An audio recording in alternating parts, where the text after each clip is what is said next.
বর্ধমান থানার আইসিকে রাস্তায় দাঁড়িয়ে প্যান্ট খুলে নেওয়া এবং জুতো পেটা করার হুঁশিয়ারি দিলেন বর্ধমান শহরে প্রাতঃ ভ্রমণে বেরিয়ে বিজেপি প্রার্থী দিলীপ ঘোষ।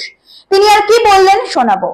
আইসিএসএ বলছে জিজ্ঞেস করেছেন পারমিশন, সালার বাপের জমিদারি, তার পারমিশন নিতে হবে, লোকের বাড়িতে গেলে। আমি বাজারে বেরিয়ে দোকানদার সঙ্গে কথা বলতে পারমিশন নিতে হবে? কোন কোন কোথায় লেখা আছে? সালার তো পঞ্চায়েত লড়ে নেবে, দিলীপ ঘোষ এমপি হয়েছে, এমএলএ হয়েছে, আমাকে আইন শেখাচ্ছে।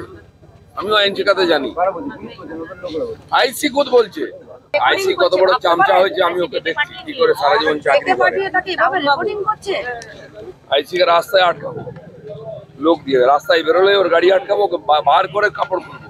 দিলীপ ঘোষ চেনে না এখনো, বাপের জন্মে দেখেনি তো। ওই যে চামচা বেলচা বালি চোর গরু চোরগুলোর মতো নেতা ভেবেছি। ওকে টার্গেট করবো আমি আগে, ওকে বলে দেবেন রাস্তায় না বেরোয়। দিলীপ ঘোষ তোর প্যান্ট খুলে নেবে, চোর চোর রাস্তায় দাঁড় করিয়ে। আর পারলে আমার কাছে বিরুদ্ধে কমপ্লেন করো গিয়ে ইলেকশন কমিশনে।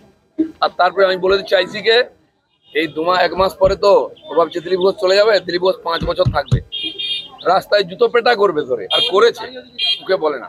আমি ভদ্র আছি বলে ওরা ভাবছে যা ইচ্ছা করে নেবে।